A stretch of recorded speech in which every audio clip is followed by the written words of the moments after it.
right time. Like that A&R, like. Like, I like the way moves. One of them songs that ain't going nowhere. That's a Black Wedding song. Like, it was the original co-host. They say like the best records were made back in the day because niggas was heartbroken and all that. The one that brings, the action, The one and only. One and only for sure. How you didn't know that Casey and JoJo came from jokes? Yeah, don't fuck about no goddamn case. Well, you should know that. You should. I'll be gone for a minute, but no, I kind of feel like it's fucked up. Everybody cheap out, all fucked up.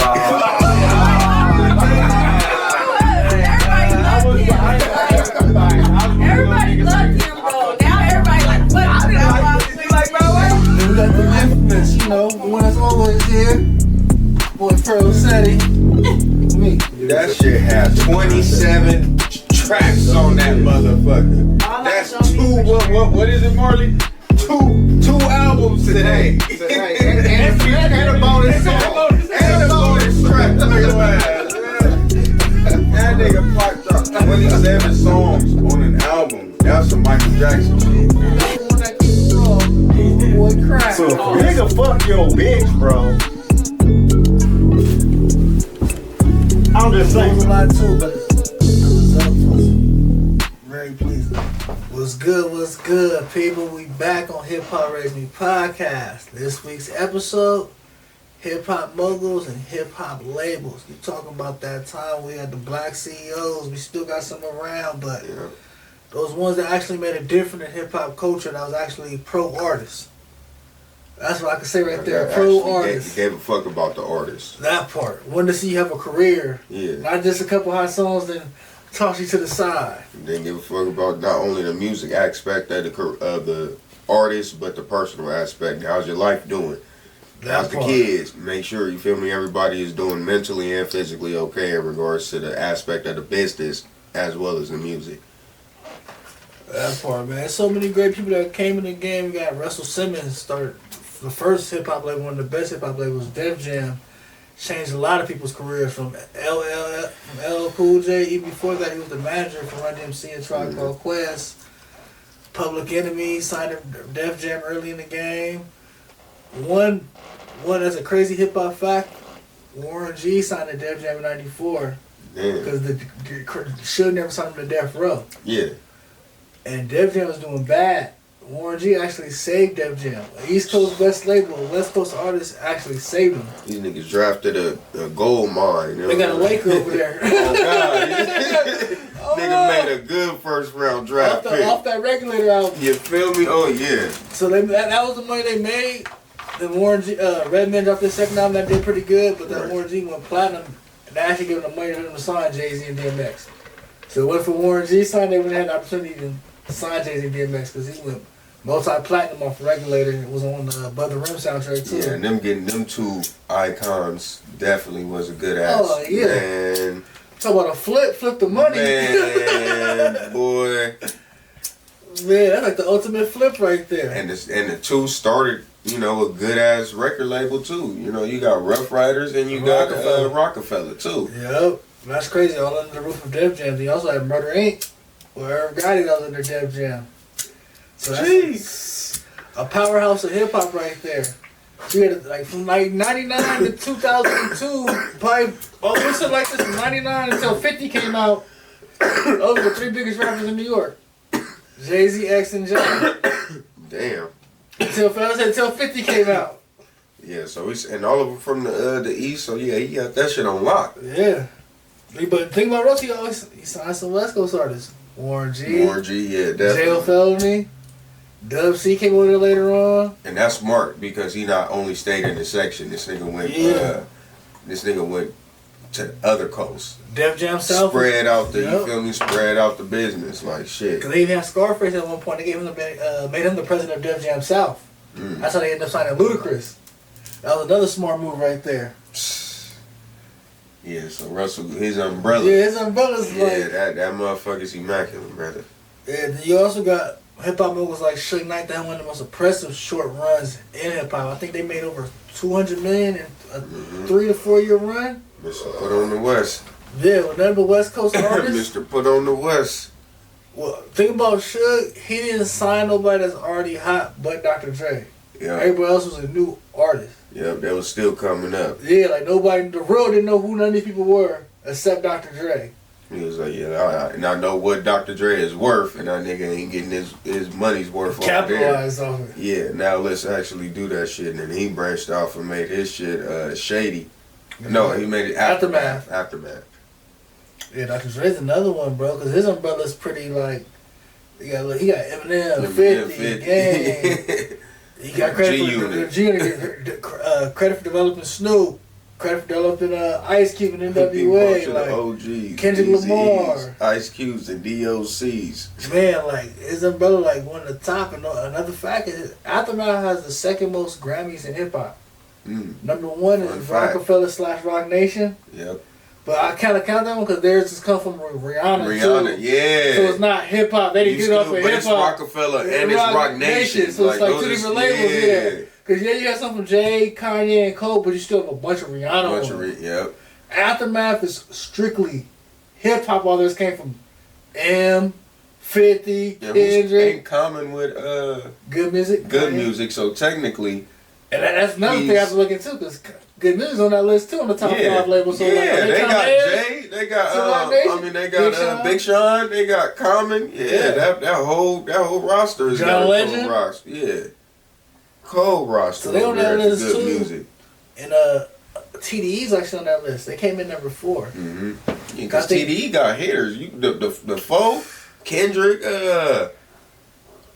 damn, Absol, you got J Rock and my nigga Schoolboy Q. Sizzle, but the Grammys come from Kendrick, Sizzle, and Doechii. Yep. Well, yep. Oh, they do got Doechii. Yeah. And they also got, what's the name? Baby Cream. Baby King. Baby King, yeah. Baby King got some Grammys too. And one thing I did on Threads a few weeks back, I asked people, like, do you feel like TDE has passed up Death Row's legacy? Like, Death Row had all-star artists, people like, damn, TDE having that all-star too. Like, you can't, Kendrick's not, we're not saying nobody's Pac or nobody's Snoop, but Kendrick has all these Grammys, multi-platinum albums are going out as classic albums at that. Like, it's not like he's just making popcorn songs, and these are like real versatile artists too. So what's your opinion on that? I would say, because you gotta realize that there's always going to be something that's going to break that old record or break that old mentality of something. So we do know that they did have a Death Row, had a whole smorgasbord, but at the same time, if you compare the 2 top artists of TDE and you compare the top artists of, which is Pac and Kendrick, Grammy-wise, Kendrick.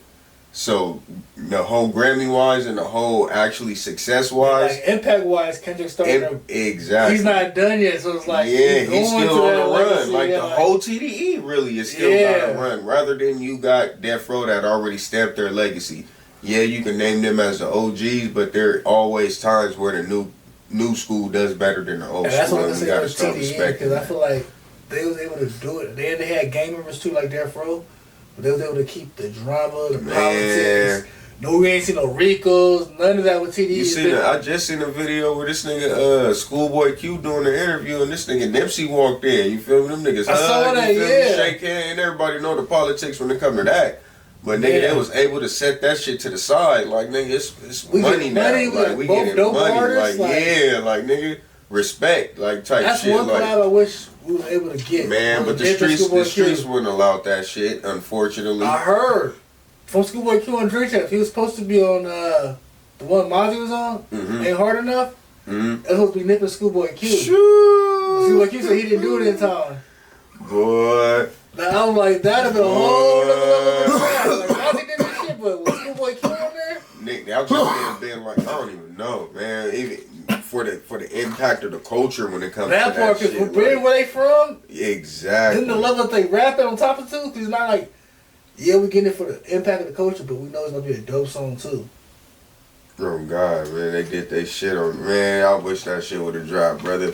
Man, that would have been something for the streets. That would have been. That low-key would have been a peace track type shit. Like, even though, like they taught you, niggas ain't hard enough. Your knuckles ain't. I could hear Schoolboy on that bro. Man, you would have gassed that. I could hear Schoolboy on that motherfucker doing all them crazy. Yeah. Niggas ain't hard enough. Who was with the scarf stunt? He He came up with orange laces, all that. He didn't all that on there. Yeah, nigga, like. Cause niggas Like how he did on that, the YG. nigga, I'm from Hope Street. Yep. Yep, oh God. On YG and J-Rock, that was hard too.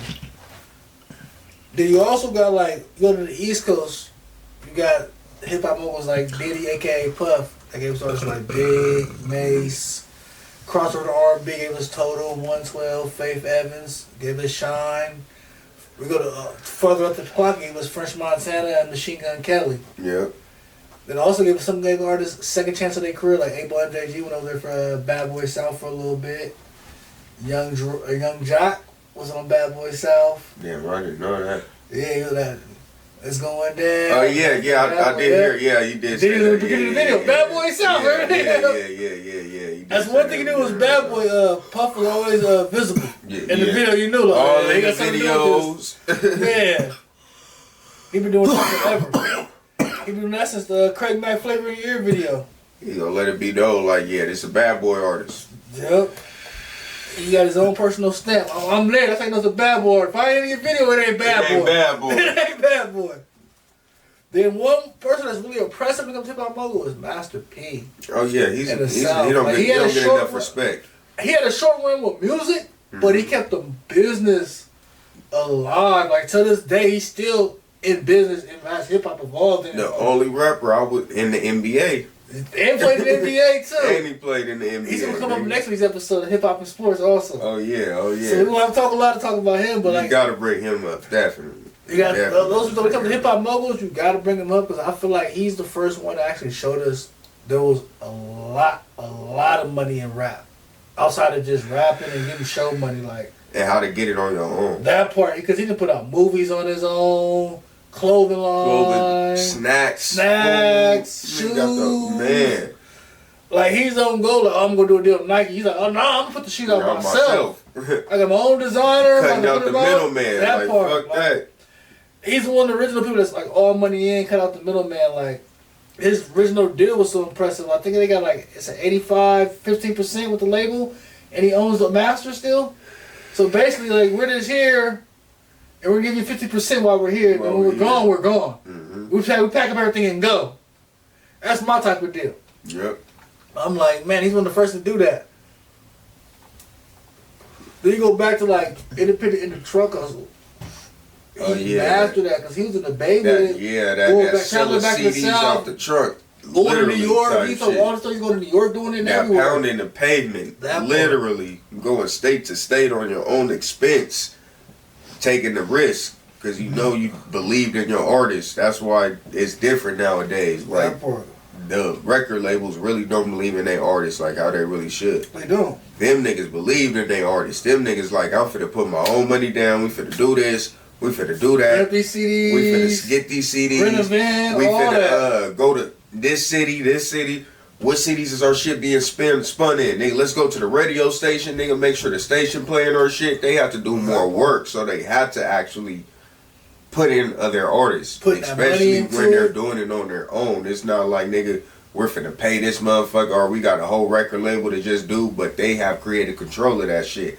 They can say when to drop my shit. They can say when to spit my shit. But if I'm doing this shit on my own, like, nigga, I'm having y'all spend my shit. Y'all paying me now to spend my shit. And that's pounding the payment. And that goes back to like Master P and like other moguls in the South, like Jermaine Dupri, Birdman. Mm-hmm. Cause I hear their stories, they all tell you they had to go to get their song on the radio. They started coming to New York. Yep. So they had to pay all the way from the South all the way to New York to get on the radio and to go make these deals happen. They still pushing New York. Even New York was respecting it, saying they couldn't rap. Mm-hmm. They still out there selling CDs. Cause like people don't know, like Juvenile dropped 400 Degrees. He was out selling the average New York rapper. Yep. Master P and No Limit, Sip the Shocker beat Nori Big Pun in the Source Award for Album of the Year. Because how big the South was pushing, because they was pounding that payment before. So when they blew up, people feel like, damn, I'm part of them. That's crazy you said that. Sip the Shocker. I agree. Because Sip the Shocker. I was doing my hope for the episode, right? And I looked at some of the South labels. There was artists that I never heard of or heard little of. And I'll look them up. and they'll be huge in the South. Yeah, Silk the Shocker was he was that nigga. I ain't gonna lie, he just fell off though. I ain't gonna cap though. We just haven't heard from him in a minute, you know. Bro, ain't nobody from No Limit we heard from. That's the thing about No Limit. They had that moment with the music. Yeah, like, cause that's what shows how P now Skills some a business shit. You feel me? Because P Skills was a businessman because a lot of them wasn't even really rappers. They just had the opportunity. Do you think they could have did better with Romeo's career though? I think Romeo could have did better with his career first and foremost. So we gotta start with Romeo first. The machine can't go if we ain't give him the right product. I'm just saying, like, look at it. Romeo singles compared to Bow Wow singles. Like, we gotta be real. And like, plus, if you think of Romeo and you think of No Limit, Romeo wasn't a fit for No Limit. I think they should have pushed him different to another label and benefit off his success. Exactly. We could have got like the Bow Wow treatment and stuff. Exactly. Or have him from No Limit, but just push him, you feel me? To a mainstream level. To that type of level, like, you feel me? But just as you did mention, like, Bow Wow compared to I just look at the level of songs, not even just the career, just the level of songs. Man. Bow Wow actually, like, you go. My name is Bow Wow. Yeah, that even like he had the collab songs with Sierra, Chris Brown, Soulja Boy. Like he had songs on movies type shit. Yeah, like Mike. Yeah. Like, he did more of his career. Romeo, I think him to be like you said, him being signed to Just No Limit. It limited him as a kid artist. He didn't get as much. I know later on he was on Nickelodeon. P at the show. And if you compare like No Limit to So Def, because that's where Bow Wow was. Yep. So Def. So Def had more of a outstanding audience. You feel me? They had Crisscross. You feel me? So start off with the Brat. So that audience alone was perfect for Bow Wow. Yeah, Jagged Edge too. So that audience was perfect for Bow Wow. And how they was pushing already them artists, that was a good lane for Bow Wow, which kind of led to a success. Then you had to get the Jermaine Dupri co-sign him being your boss. Like, you gotta think he was already a staple in hip hop when he brought Bow Wow. Mm-hmm. Like, we seen him in videos. He didn't rap, put out an album at this point already. JD, y'all. Like, he didn't did it all. Worked with Jay-Z. He didn't work with Mariah Carey. So he brought art. He's already accepted because it's JD at that time. I used to get him and what's the name mixed up? JD. Fucking damn, what's the Rockefeller? Jay-Z? No, not Jay-Z. Dame Dash. Dame Dash? Yeah, I used to get them two mixed up on it because they look alike. Bald-headed short niggas. Oh, yep. They like dark skin was. He had the braids back in the day. Brandon Pre actually came to the game like at 14. He was like 12. He was a dancer for Houdini. Damn. That freaks come out at night. He was a dancer for them. That's what, yeah. A lot of them started off as that shit, I ain't gonna lie. Pac started off as a background for Digital Underground.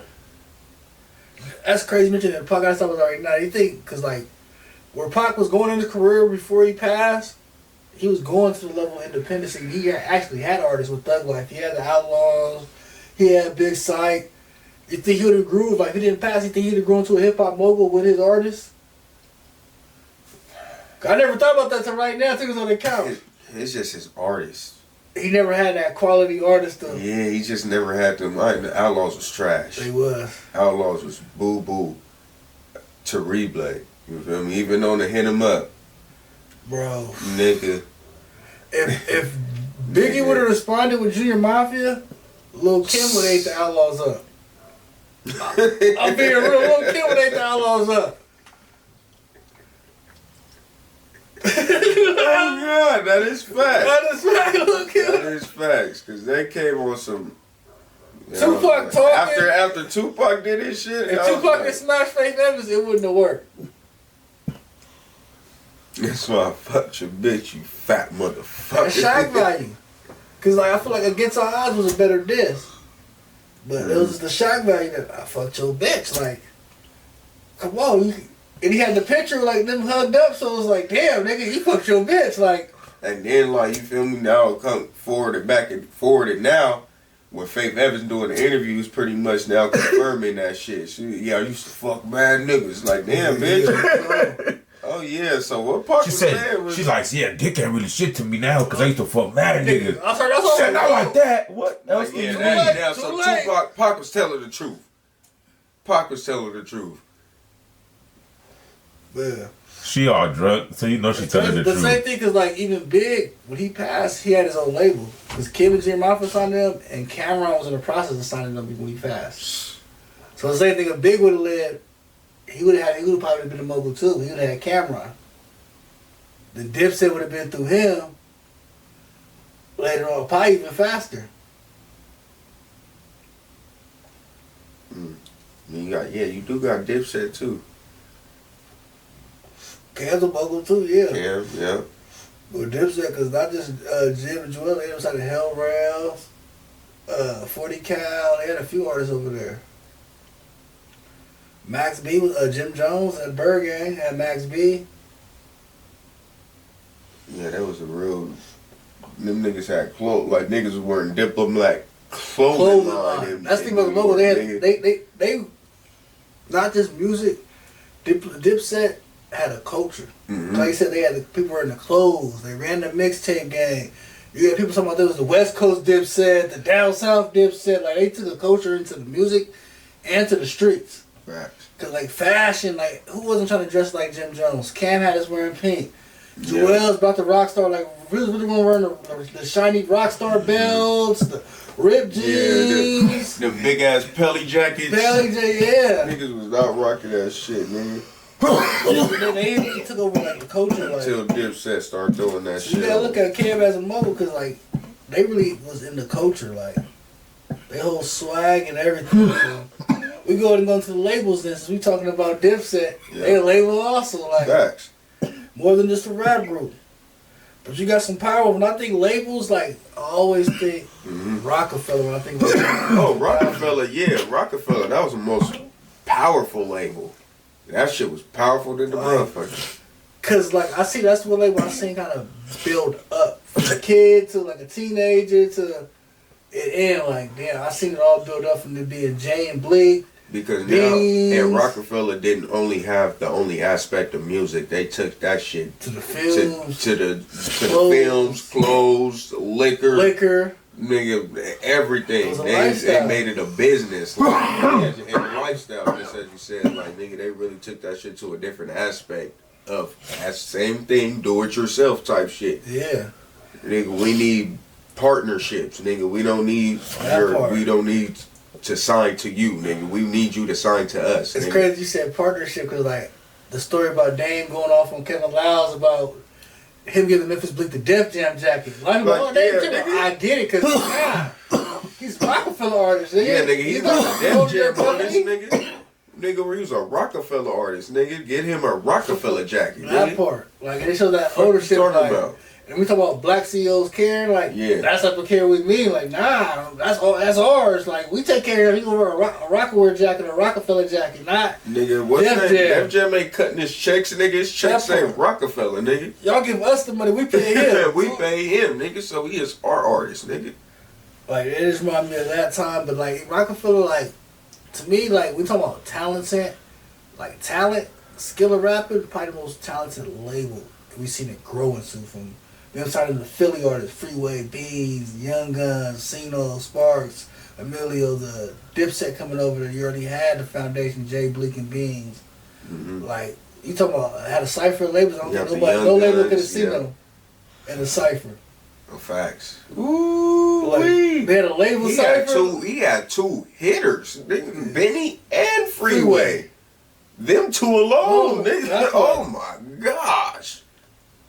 You can't count Bleak out. Bleak was definitely Memphis Bleak. There was another one. Young Chris and the Young Guns was hard. Yeah, they got they got destroyed by Cat Williams. Nah,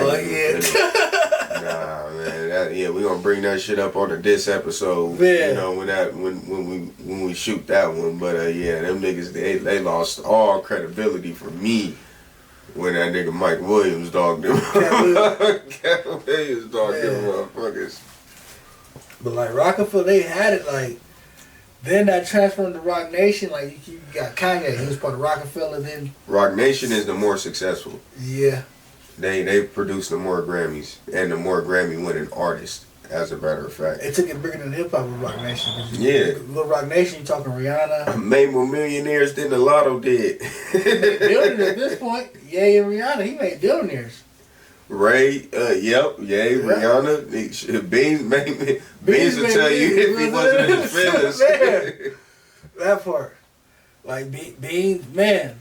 Beans, I feel like he don't get the credit he deserves as a rapper, bro. And if you want to talk about not only artists signed from Rock Nation, you still got, Rock Nation Sports. I feel like he got sports. They was the first like hip hop sport agency that had success. Because LeBron, we took basketball, that was the biggest NBA draft pick, be a success story. Like come in fresh out of high school and have that type of career, a championship player, multiple MVPs. And I know we're gonna say this for next week episode. Oh yeah. For the how they had, it was Jay-Z and I think it was Fat Joe, how they both was about to go to Rutgers Park and they was getting the NBA players. Yeah, to play on their team, the Rockefeller, the tennis squad teams.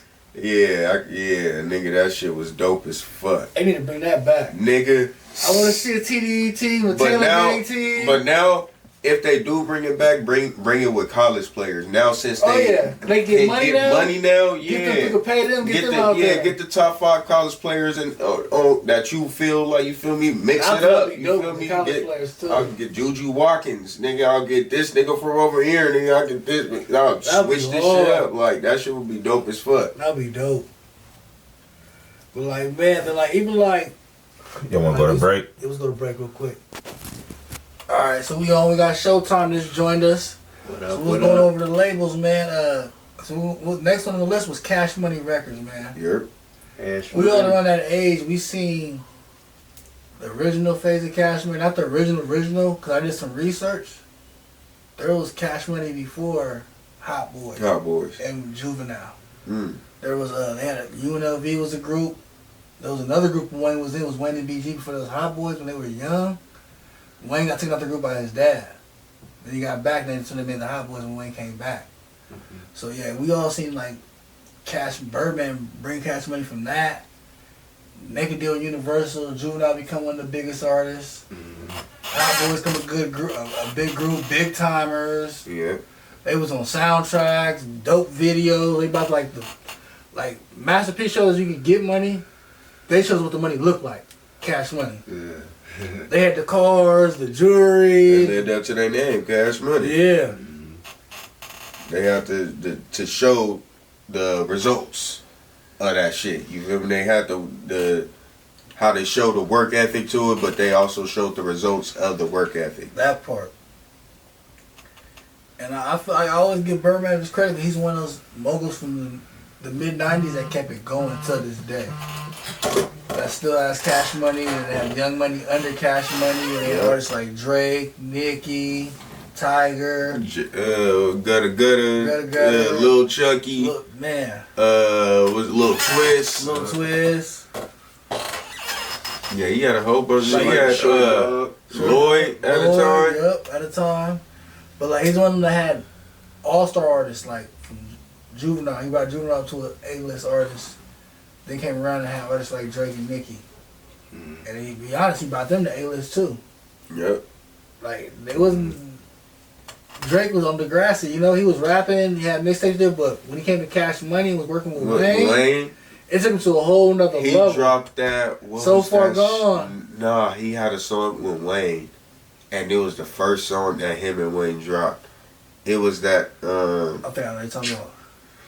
Fuck, I forgot what the fuck that shit is called.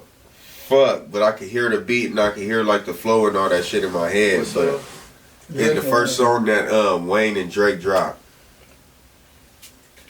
It had to be on that comeback season mixtape. I forgot what the shit. I think Wayne was on it. He did have a Wayne verse on it, and Wayne was all over So Far Gone. It was before Motto. Yeah, it was way before all that. Cause remember they had Uptown with Wayne and Bun B. They had a few records together. Ransom, there we go. Okay. Ransom, there we go. Yeah, I have to look that shit up real quick. It was like, that was that first song. That's how I knew Drake was like. I was like, all right, this nigga low-key is dope. But I was like, he still had the same flow that he was using in Degrassi though. Okay. So but he was already hot because niggas knew him from Degrassi. So that was a smart move, I ain't gonna lie, on Wayne's behalf. Like, let me get this motherfucker from Canada that just, you feel me, he's doing good on a TV show, but he could actually rap. I seen his videos and all that shit. Nigga signed him. Now look at him. Nigga, one of the biggest motherfucking artists in America right now. Even though he got killed by Kendrick. Jay Prince's son actually brought him the Birdman away. He was actually Jay Prince's son was on tour with Wayne, and he brought Drake with him and introduced him and stuff. They heard the music. Like, yeah. Then Wayne brought it to Birdman. Then they did business with Prince. Shout out Jay Prince. Yeah, Jay Prince. That's why every time Drake used to get in a situation back then, Jay Prince would step in and get it handled. That was one of his investments. But like Cash Money, man, they did it like, I feel like when it comes to the South, they really did it like no other. Like Master P did No Limit, but like I said, there was a time where the music came to a halt and Cash Money kept it going. Like he lost a lot of artists in Cash Money, but Wayne kept it going. Like you said, shout out to Wayne, because Wayne's the one that became that all-star artist and put Cash Money on his back. Yeah. Until they built up Young Money. Then they had to go to jail. That's crazy. Like Wayne didn't go to jail. He'll probably he did his shit, but I think he'd be more respected. Yeah. Cause how would his run even be stopped? Even when he went to jail, he was making sure that his artist was put on. He was making sure he was recording. Yeah. He was on the album that tell me what's really going on. Then he was like, I'll be gone till November, but fucking I ain't tripping. I know Drizzy go kill him. Sticking to the script like let on denim. Mama said if the rules ain't bent, don't bend them. Alright, I have to get to that Wayne flow real quick. No, that's dope, man. That's that hip hop that raised me when you can spit verses, because we grew up on that. Like that bring back the times. So like it's all part of the shit. It's all part of the show when you do that, man. It's all good. I'm gonna go ahead and add one in there since we was on Cash Money. I want to mention Rough Riders. Because they had an infamous tour together, the Rough Rider Cash Money tour. And the song that lit the tour was that Dragon and Juvenile, that Down Bottom. Classic song right there. I like Mr. Rough Rider. That was DMX, The Lox, Eve, Dragon. And it goes back to that Black CEO. You got Y's and D's from Rough Riders, coming from New York. You got Nephew Swiss Beats. Because Rough Riders started Rough Riders, Swiss Beats' uncles. And Swiss Beats ended up starting his label later on, Full Service, where he signed Cassidy. Yeah, and he was at the time. That nigga Cassidy was one of my favorite battle rappers. He was one of my favorite rappers. Cassidy, he came in, we had high expectations for him because we heard freestyle Cassidy. Yeah. Now the song Cassidy, I give him Hotel. Bad. It's not bad, but it's like the expectations was higher because what we heard before is like it's kind of like Fabulous, like his freestyles and stuff be harder than his like mainstream shit. Yeah, but I feel like Fabulous mainstream songs got pushed more. Like they were more like radio. Like he kept it going. Like Cassidy at Hotel. Yeah. I'm a hustler. Yeah, then. His battle rappers started actually going into his music. Like he had that AM to the PM. Yeah. Like that, he had shit that was actually dope. I like that. But yeah. At the same time, like that nigga just fell off. I ain't even gonna lie. That nigga just. You gotta think, hip hop had a lot of competition at that time. Like he came out in the 50, Jay-Z, DMX, Lil Wayne ran that whole time. Wayne was starting to do his thing. He was in that time, so it's like. It was a lot. T.I., Jeezy, it was a lot to compete with. You compete with that. Like, and this then is you good had music, a cat from Philly just like, yeah, nigga, you could rap, but nigga, what songs can you make? At the time, it was all about making songs. He wasn't influential enough. Like, listening to the people I named, Wayne, Jeezy, they're influential. People wanted to be like them. Like, yeah, I hear them. I 50, be just like Cassidy. Belly, like Cassidy just wasn't influential. No disrespect, Cass. He could rap. Like, he rapped better than everybody can name, probably, but he didn't have the star power and influence enough like Lloyd Banks. Yeah. He's a hell of a rapper, but nobody, you never heard a kid say, I want to be like Lloyd Banks. Or I studied Lloyd Banks to be a rapper, like, you're not influential enough. Up in here, it's burning hot, we on fire. Hey, that was the other guy hottest song. What was that? Lloyd Banks. But Lloyd Banks got bars. No, then he had another song, like It's the one with a vibe. He's still dropping it like And you ready to ride? I go with a soul of my pride and all that bullshit to the side. Yeah, that shit was dope as fuck. Yeah. The next thing we're going to is Aftermath. That's crazy when we talk about Lloyd Banks, because that's Junior. That falls under the Aftermath tree. Mm-hmm.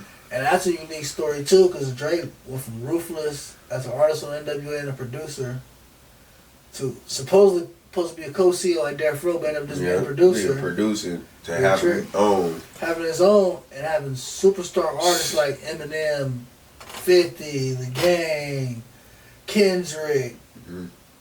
Like, man. Those artists alone, mega artists. That part, mega artists. That brought up other artists like 50. That's a big three right there. Kendrick, 50, and M. That part. That's a big three right there. Culture moving artists like influential on kind of on top 5 and lists. all different you got a Cali, New York, and a white rapper and Detroit. Detroit. So you have the Central, the East, and the West holding down. Like, and all of them is top artists in each region. So East for sure is definitely doing. You got to give Dre his flowers when it comes to being a mogul, having their own record labels. Oh yeah, then like you got to get Aftermath for sure. The careers he touched too, because this time he worked with Eve, and gave her some of her biggest songs like "Blow My Mind."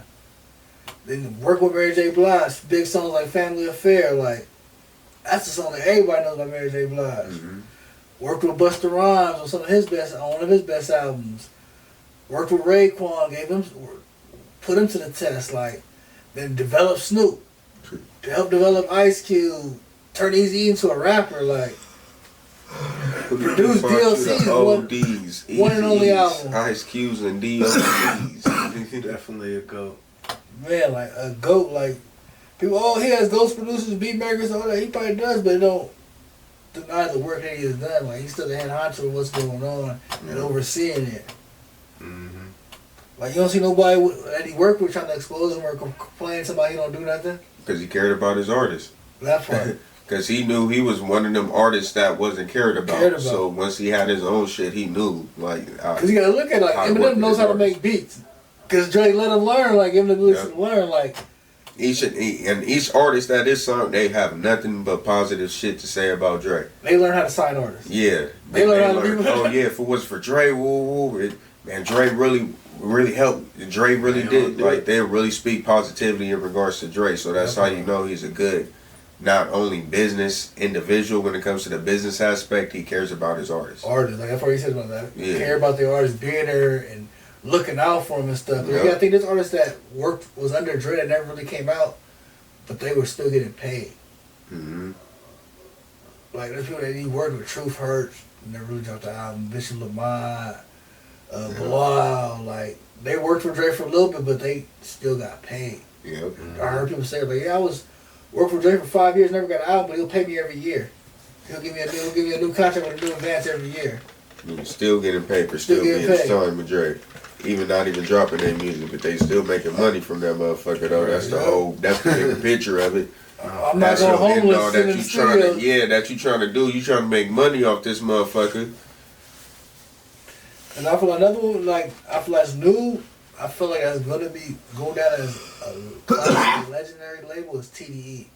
Oh yeah. Me and him talked about it earlier on this episode. Is they're surpassing what Death Row has done on the West Coast. Yep. You gotta think how many Grammys Kendrick got. They got an R&B artist that's big, Sizzle. They got a female rapper that's huge, Dolce. Like, what Suge was trying to do, they're surpassing. Schoolboy Q, like, Absol. They're more strict to a regimen. Yeah. And his status like unbreakable. And a lot of those artists aren't as, I would say, so to say, in the streets as most labels. They more like older and kind of understand. But he got a lot of them when he got on there. Yeah, you got you had J-Rock when he was niggas still in the knicker scenes. Oh yeah, he always, You know what I mean? So they was still in the streets. It was just like the same with Death Row. You had niggas that was in the streets in Death Row still. You feel me? But at the same time, The difference between TDE and Death Row left the streets, you feel me, take over them. TDE did not let the streets, they didn't give a goddamn where you from. You had, you feel me, you had J-Rock from where he from. Yep. Then you had Schoolboy Q from where he from. You feel me, you had Del Lamo, you feel me, with Ab Soul. Then you had Kendrick, you feel me, Compton with Kendrick. All of them was different from their different sections, but they still didn't let the politics interfere in what the bigger picture had to be. Just as I mentioned, there's a video of Schoolboy Q doing an interview and this nigga Nipsey walking in. If you know the politics between the two of where they from, then you would know that situation, you feel me, is a rare occurrence. You feel me? You really don't see those two sections being in the same building without confrontation happening. But for the simple fact that the two, how they are, it didn't matter. Like, you feel me? That hopefully there I wish there would have been that track. There was supposed to be one, but you know, it never happened. But you know, but at the same time, the difference, like I did mention, the difference between TDE and Death Row let the streets take over what they had going. TDE kept the streets out of that shit. Then I feel like TDE is more versatile. Artistically. And like their accolades have passed, like even in sales wise, like. Yep. Snoop had one classic album, Death Row Doggy Style. Yep. Look at the TDE got TDE, like, you got SZA, then you got they just signed Dope. She just signed started hitting shit. That part, like King got an album, got a Grammy from that one song that the song he just did with Kendrick. Like it's crazy right now over there. Like even like artists they're running Reason, right now, Rayvon, like they got a nice roster of talent too. It ain't like they're just hit makers. They got real talented artists that's getting the spotlight over there. So you gotta shout out to like Top Dog and Punch for that as bosses, like, because they're not taking the most popular thing in society and putting a TDE title to it and just running with it. They're getting like special artists. Artists, if they went somewhere else and you didn't know how to market them right, it wouldn't work. Exactly. Like if they were signed to anywhere else, it wouldn't have worked for them. So they did sign to the correct label when they signed the TDE for sure. Cause look at the level they like. A lot of people like, oh, like with Kendrick, like he made an album like To Pimp a Butterfly, and multi-platinum, got a Grammy and all that. But they all went through the boot camp, what a lot of artists don't do nowadays. They all were together in that boot camp in one house, like literally just making songs all day.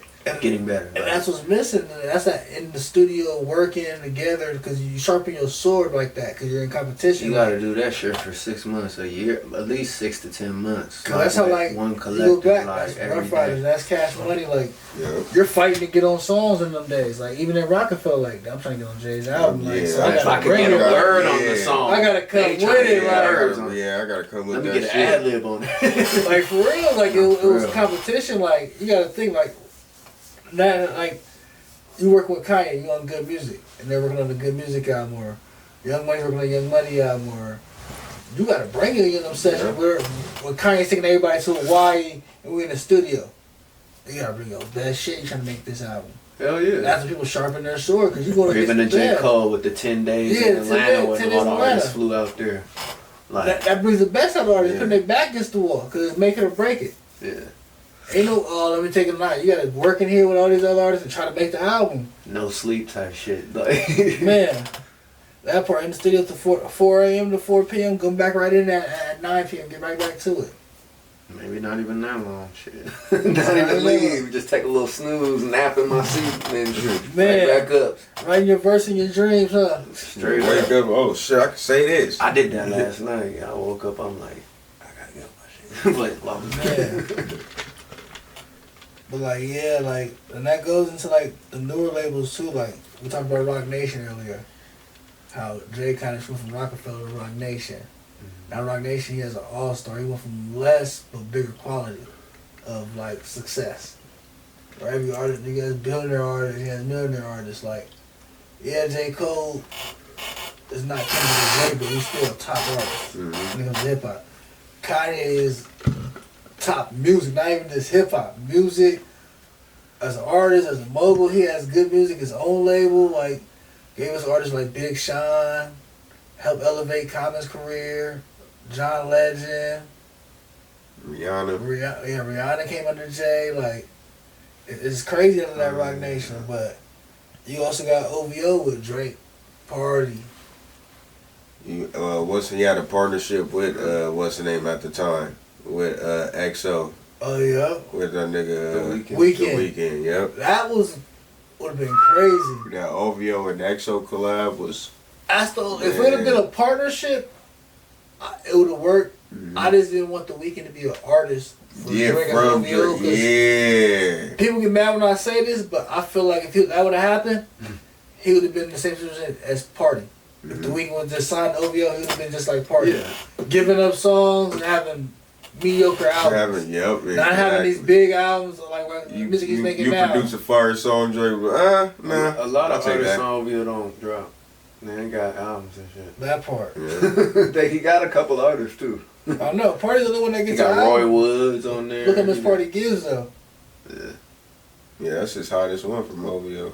Yeah. Then like J. Cole got Dreamville. He has a lot of spitters over there. Yeah. Like I listen to their album. There's some talent over there. Hell yeah. They all can spit. Like, Talent at the highest level. Hip hop shit. like that part of hip The hop. essence, like. I just don't see why he don't use them on his album. For he get a good album. Right. Like I feel like he used them He on did his the album. joint. He did the joint album He did thing. the review. That's what I'm talking about. And that sounds so dope. But like he needs to start using them features on his album. Yeah. Taking their insight, like letting them do I think he's gonna hooks. start doing that. He's just waiting. I think he's not done dropping albums. I don't think. No, he ain't done. He can't be done. So when his next couple of albums that's coming up, I'm pretty sure it's gonna feature multiple Dreamville artists that he has. Hopefully, You're gonna have Boss on there, and who else? Cos. Yeah. You know. So, let's get into that. Like the label compilation albums. That's one thing I love about the hip hop. From Rockefeller, Murder Inc. to Young Money to MMG to Dreamville to Grand Hustle, like the label albums and label mixtapes. Cause it shows that camaraderie and that unity, like everybody working together. You can hear like the new talent coming out the label. Mm-hmm. And sometimes artists get broke through those. Like I remember the Rough Rider one, that's how they broke E. right. Her singles on that one. I ain't gonna lie, Bedrock was ass. That was. I liked it. Every Girl. I didn't really care for Bedrock. Every girl. At that age, it was cool because of the concept. Who the fuck let that nigga drop the verse on that one though? Was that Every Girl? When he was like, I exchanged V cards with the retards. And then Why he would was he like, say in about that? 10 years, holla at me, Miley Cyrus. Yeah, that was And he talking about That was Mac he'll Man. break off a midget. Yeah, Mac Man was, yeah. Mac Man. That wasn't cool. And then Gutta, and I got a nigga. Grocery bag. Who? What? I'm sorry. But the Young They One thing about the Young could've Money came album is the song that brings me the most, like memory to that time is Steady Mobbin', that Wayne and Gucci Man record.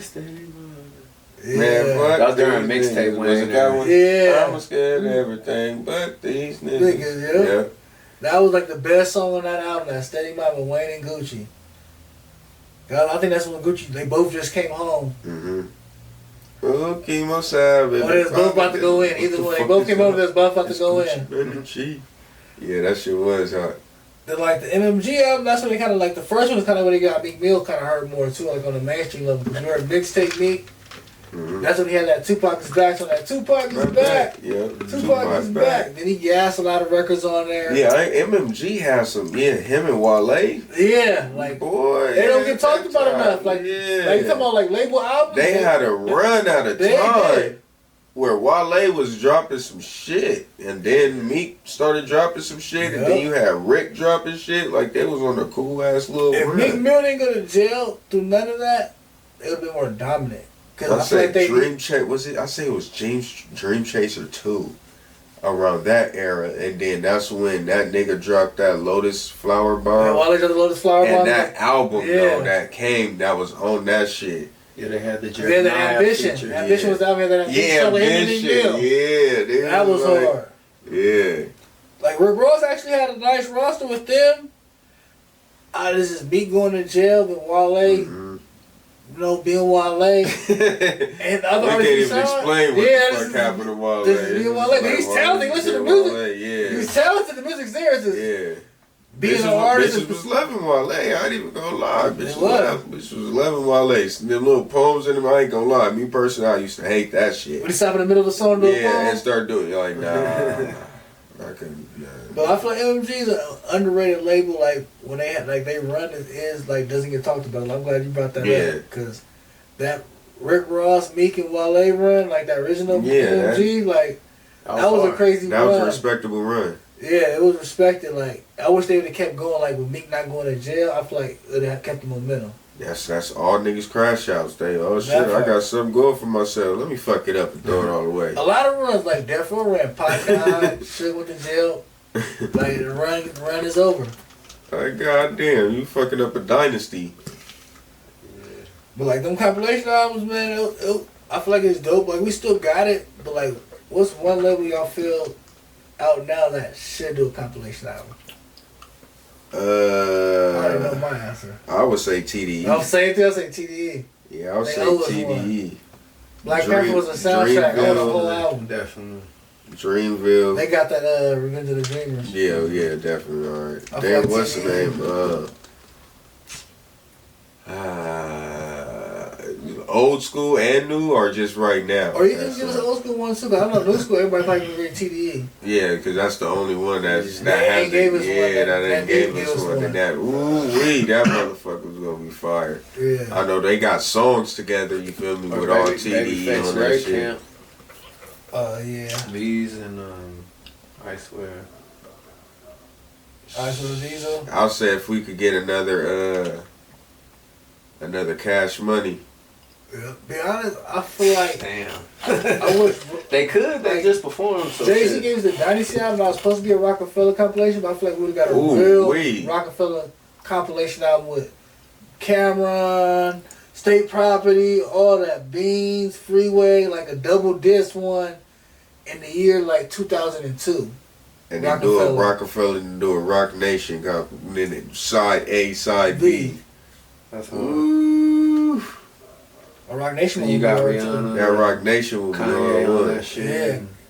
Cause I know Jay still got other people signed. Talking about, I think like the Lox is signed to Rock Nation, Fab is signed to Rock Nation. Yeah. Like he got other artists that's actually doing shit too. That's not Rihanna and Kanye.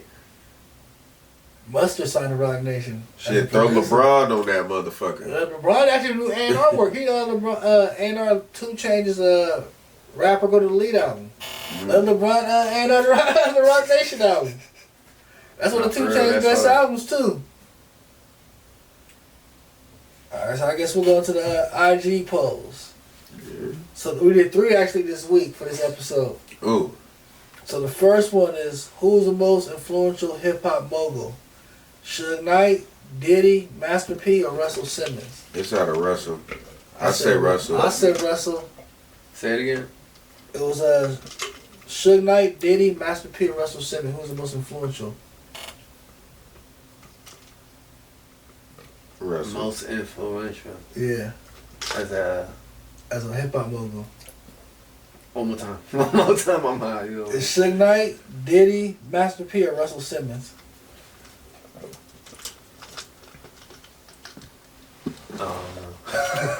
I'll say Russell because they all learned from him. Yeah, exactly. Everything they did, he did.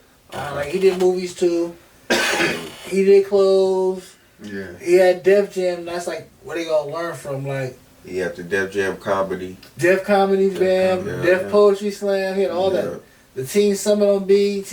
Like he had a Rush Card. Rush Card. Def Jam. He said this nigga overdrafted. Def Jam had a video game. Def Jam Vendetta. Def Jam Fight for New York. But the first hip hop game, really. Yeah, they all learn from I feel like I know for a fact Diddy had beef with Russell before starting Bad Boy. I know Master P had beef with Russell before starting No Limit. I know Suge did beef with Russell Simmons because Warren G signed a Def Jam and regulated his own Above the Rim soundtrack that was through Death Row. So they all have to respect Russell too. But they're all respected. Like what Suge did with Death Row in that period of time is history. Pac, Suge, Dre, Nate Dogg, Corrupt, Lady Array. Never can be duplicated. It can never be duplicated, like, especially for a black man to do that. And be the face of it and have your artist be on that spot level because nobody was known but Dre. He got Snoop, made Snoop a superstar. Pac came, they brought Pac to a whole nother level. Like, All Eyes on Me is Pac's biggest album. His biggest songs of his career is All Eyes on Me. Through Death Row. Should know how to like flip the snare. Pac was the bad guy. They counted him out before he went to Death Row. When he was up in prison.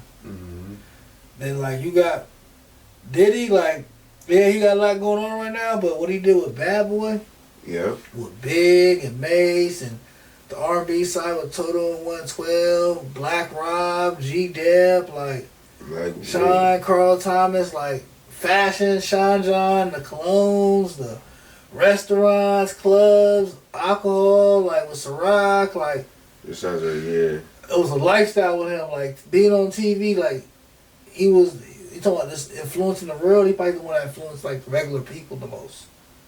Like he influenced the world the most. Like he probably made people that didn't do music want to be in hip hop. Cause how much fun he was having. Right. Like, they see his like damn, he's on the like having the money, the girls in the cars, like having all that, and then actually having more than the rappers. He should do that.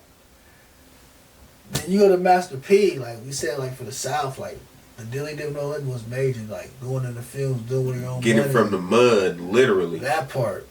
Getting it out the mud. Out the truck. From the beginning to the end type shit and believing in your own process and your dreams and your blueprint. Not let nobody else talk you off your path. Like that nigga had his own vision, he had his own way of doing shit, and that's why he really is successful in regards to No Limit. He treated everything as a business aspect, but at the same time, everybody from No Limit was family. So that's what made it more easier to operate No Limit, you feel me, in regards to them having the success that they have today. I feel like Master P trendy, accomplished what every black man, every ghetto America wanted to do. He put everybody in his hood on. Like I said, he family. He put his brothers on, his sister on. He put all these artists from his neighborhood, from Calio Projects in New Orleans on. Like New Orleans, the only person that was from New Orleans that got signed in No Limit was Snoop. Yeah. When he came left there for it wasn't No Limit for that time. But like he made them big, like Fiend, like these is regular people from New Orleans, made them superstar artists. They're on MTV, they're on BET. Yeah, they're on they're in movies, like, platforms, like, right. So they was really doing their shit. Just as what's the name? Big Face was saying. I signed with Rock. It was like them niggas. He was like, "How much you making a year? How much you making a week?" He was like, "Well, nigga, I'll pay you. Nigga, I'll pay you this much a year, nigga. You just come with us, nigga. Learn something else and get paid more." Nigga, that's really giving a fuck about your people. Like, nigga, I'm gonna put you on. Like, nigga, show up every day. Yeah, that's all you need you to do. You show up. You gonna learn to figure it out. And stay the fuck out of trouble. That's what I'm gonna need you to do. That part. Can't wait to be in that position. Man. That so part. what the poll say? The poll says so on Instagram, Puff won, Diddy won. You know, Ciroc. He beat the, I guess the allegation can hold him. He can't. His music is everywhere. And the game, and plus everybody really know what's going on with Puff right now. Nobody really know the aspect of what Russell Simmons really did. So I would say, he won out of another popularity vote. I'd say. But the other one was surprising on Threads. Master P won. Oh shit! Well, that's. But I respect it because like. People's like, oh, he been preaching ownership and entrepreneurship since the beginning. Yeah. And putting his people on, like, and I'm like, I get y'all saying, but me, Russell Simmons came in second place, but I feel like he should have been in first. Yeah. Because he's like the original guru of business when it comes to hip hop. Like, if we didn't see Def Jam, I don't think nobody even had the idea of owning a hip hop based label until we seen Def Jam. Then like all the great things they didn't accomplish over the years, like Def Jam is still signing artists. Like it was on HBO. You know what I mean? Yeah, that's not normal. They had a partnership with HBO. Like. Then the next question was, which record label had the biggest impact It was Def Jam, Death Row, Cash Money, or So Def. Death Row. The biggest impact. I say Cash Money. Okay, I mean, I say Def Jam because just like Cash Money, they still going. Yeah. And they started it, But yeah, what impact, like more successful? Yeah, I'm gonna get out to Def Jam. But impactful.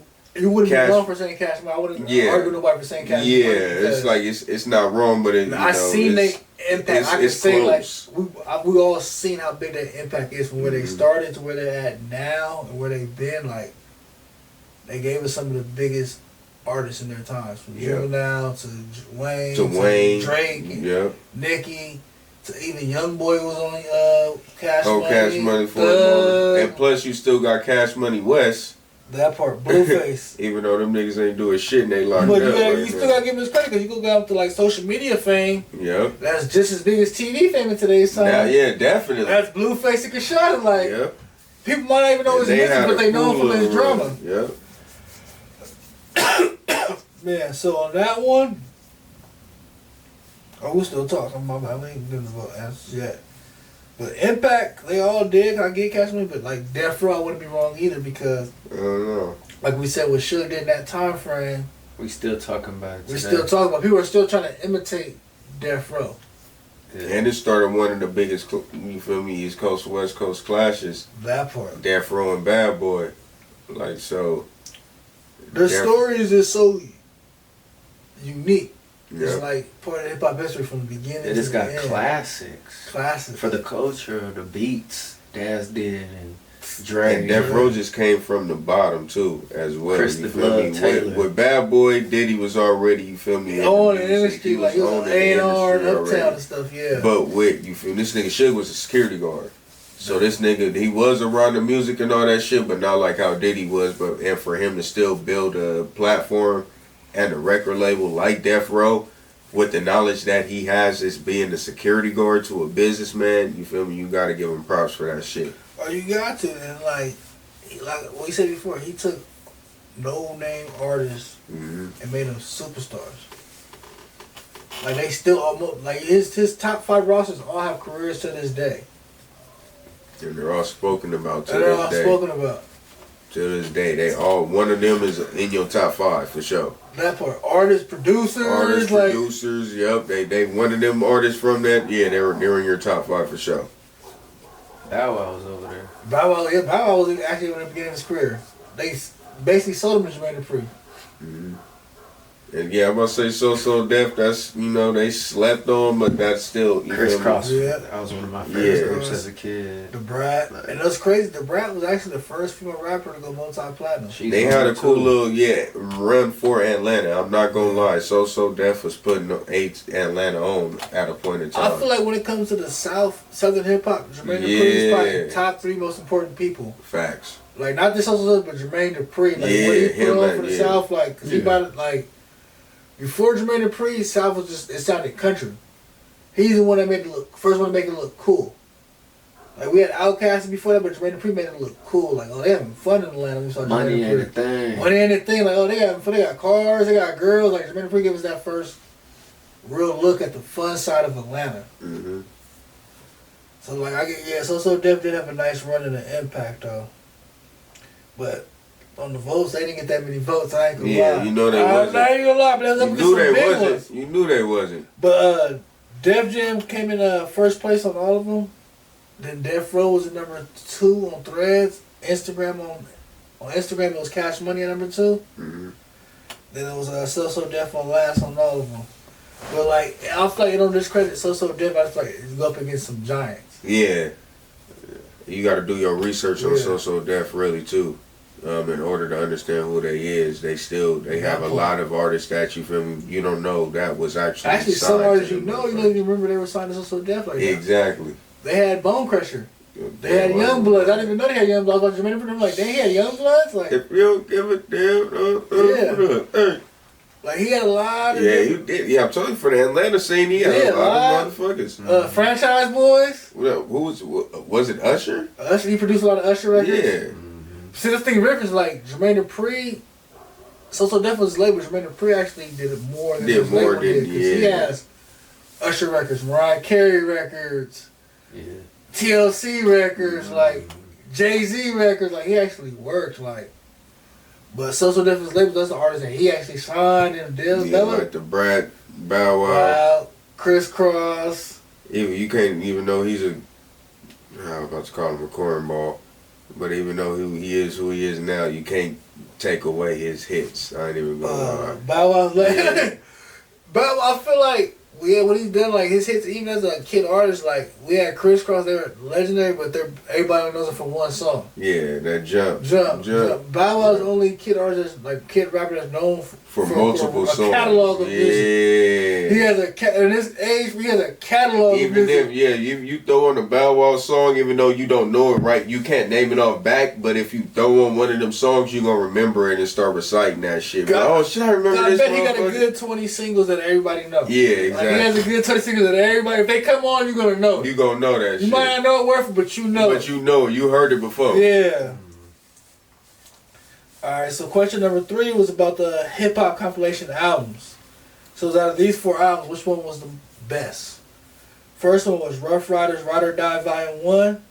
Second one was Dreamville's Revenge of the Dreamers 3. Then it was MMG Self-Made Volume 1. Then it was Young Money, We Are Young Money. I'm biased, so I'm gonna have to go with Rough Riders because they had that World War III on that motherfucker. That was on my album too, but I still have to go Rough Riders because... Nigga, that's one of my... Then when I used to play football, which was a very short, you feel me, time span, I used to play that song all the time. My brother used to play that song because Mike used to play football with his huge ass. So that nigga used to play that shit all the time. When they going into the damn tunnel and all that shit, they used to play the fuck out of that motherfucking song. So I'm biased in regards to that shit. So because that's the only really song that I really knew. That's who put me on Rough Riders. That's how I started listening to other Rough Riders songs. Was because of that World War III that them niggas had. So for me, I'm going to go with Rough Riders on this one. Yeah, I have to go with Rough Riders. Like, no disrespect to the other ones. It's just, you're talking about, like, having music. You got people spitting on there. Like, I remember that first Volume 1. People might remember that.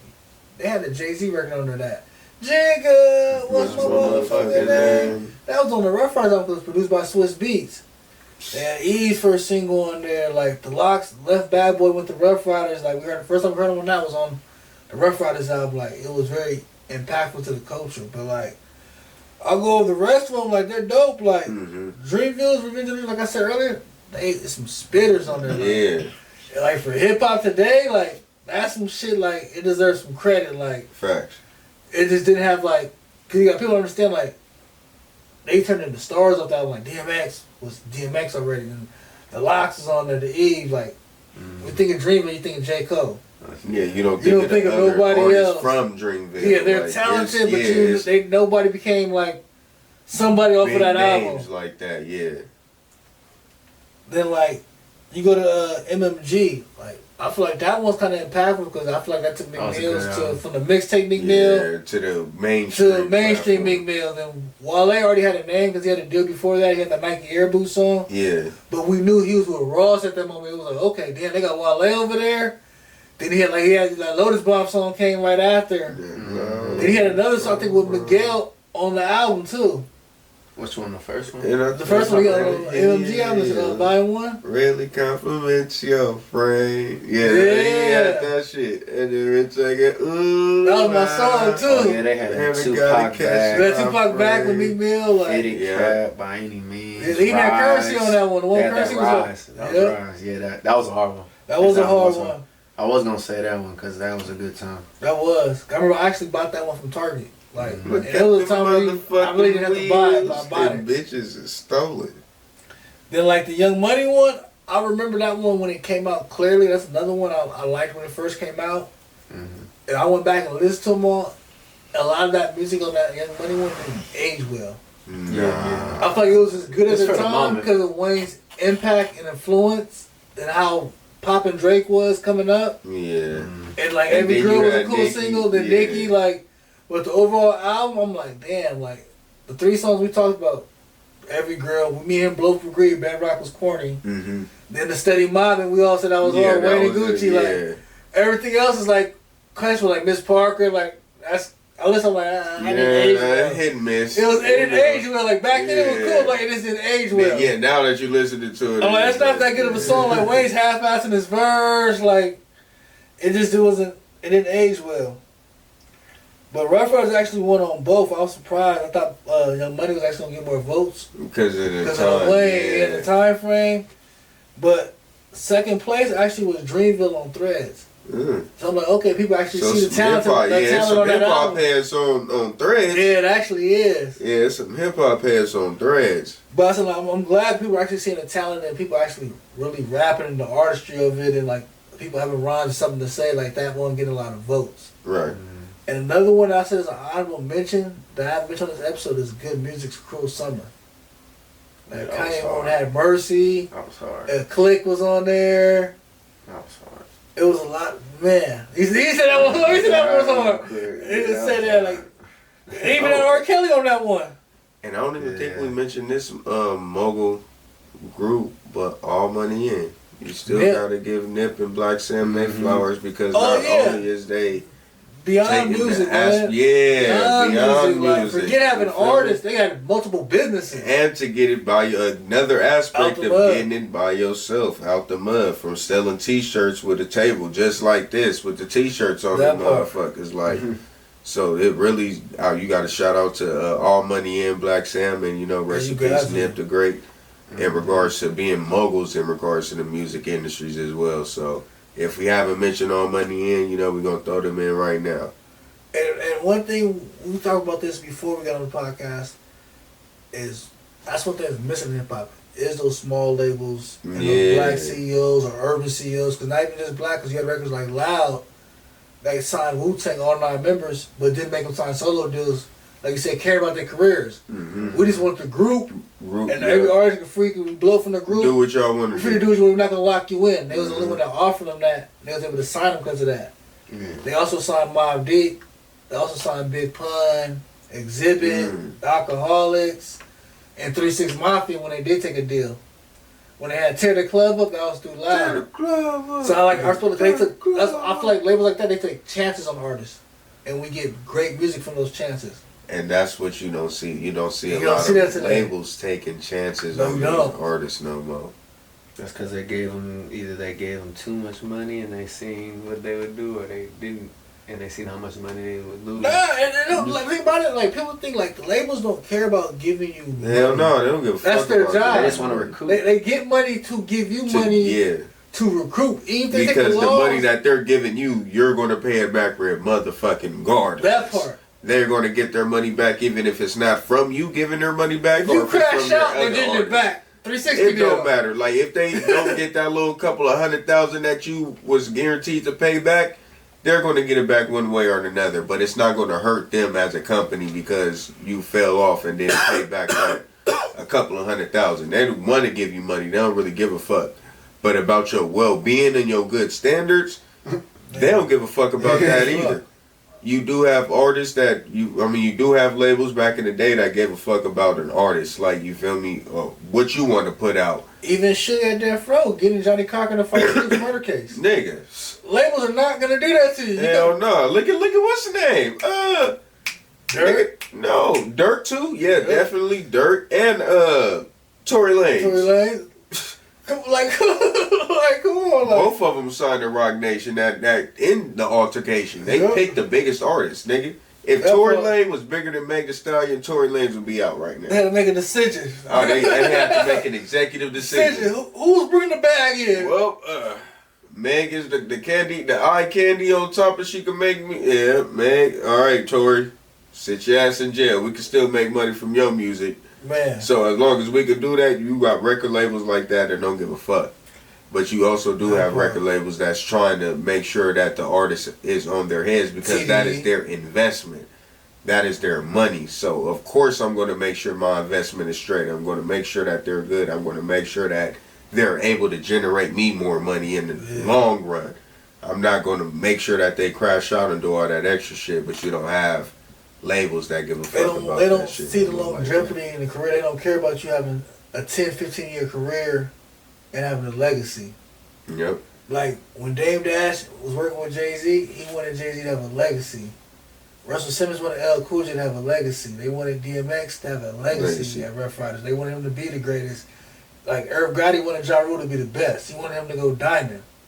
He could have said, "Oh, I got Ashanti now. They can put you on the back burner. 50 whooping your ass right now anyway. Let me focus on this R&B shit, and I'll still be good." I'll still be straight. But now he stuck it out. He stuck it out with his artists, bro. Yep.